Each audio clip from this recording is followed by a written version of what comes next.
Hello Blazers, Labfuck is here, and how you guys doing today? Welcome to a brand new video. And today we're gonna be talking about something horrible. As you guys noticed, something's weird been happening on YouTube recently.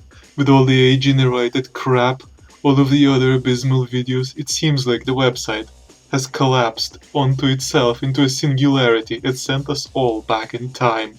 And now, the YouTubers of old are coming back in the forms of LARPtubers.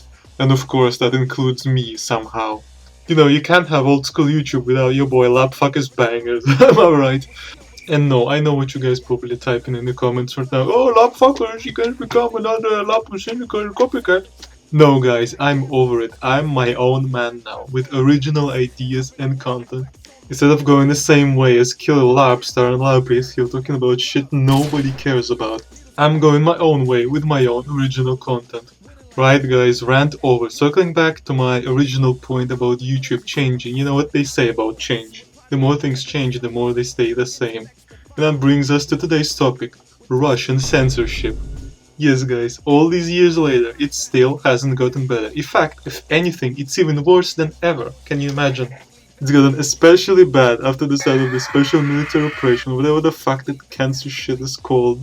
In fact, it's gotten so bad that there's like literally, guys, any of you Westerners in the audience, just like, literally, name any site that you used to communicate on a day-to-day basis, and it's probably banned in Russia. And I'm not even kidding, that's how abysmal it is right now. YouTube banned, Discord banned, Facebook banned, Telegram banned, Instagram also banned, Twitter, now known as X, I think, also banned, WhatsApp banned, TikTok banned. Signal, if any of you MLG pros in the audience use it to communicate, that's also banned. You know, even 4chan has been banned.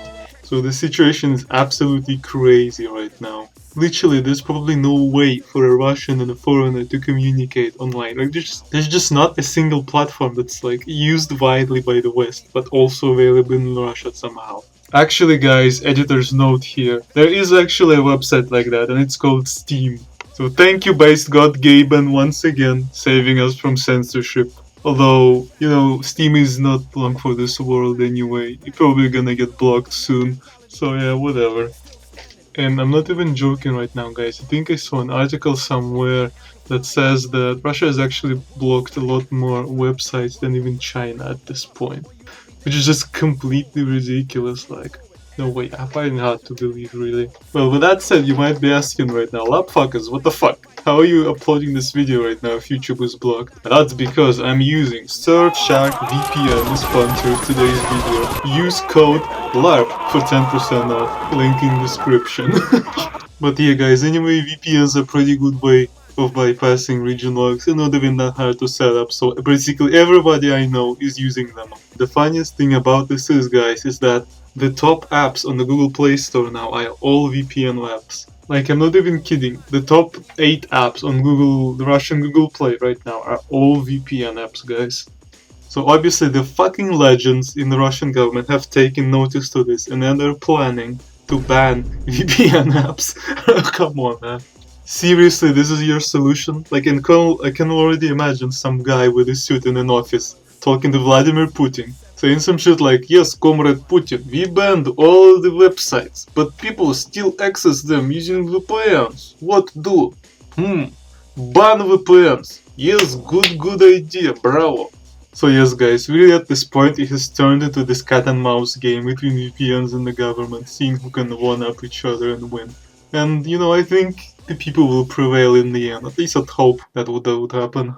Another weird thing that's been happening regarding this recently is many of the Russian services like Yandex and Ozon, they have been restricting their own websites if they detect you using a VPN. Which means, right, if you're like an average Russian person and you want to switch between Telegram and then order something on Ozon, you have to turn your VPN off. Obviously that's really inconvenient, and that's I guess the angle of attack they're going with here.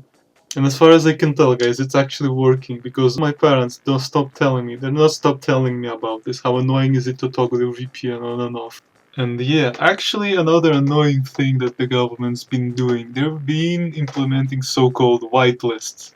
What whitelists are basically them saying that you can only access certain websites, you know, like certain IP addresses, and literally no other website opens. So you can't connect to your VPN. You can only use like Yandex Maps and I don't know, some other shit. And yeah, they've been rolling them out on cellular networks recently under the pretense of protecting people from drone attacks. Like you would get a text message on your phone and then you'd get whitelist for a few hours until they send the next message that says like the dangerous time is over. So yeah, those are actually pretty effective, and that's kind of scary, you know, because they might be rolled out on regular internet and not just cellular. And then we're all sons of bitches. And you know, guys, all this just makes me really sad. Like, you remember back in the day, like 10 to 90 years ago, even back then we were talking about censorship in Russia. Some saying stuff like Russia bans the internet, Russia bans memes or whatever. And that was 10 years ago.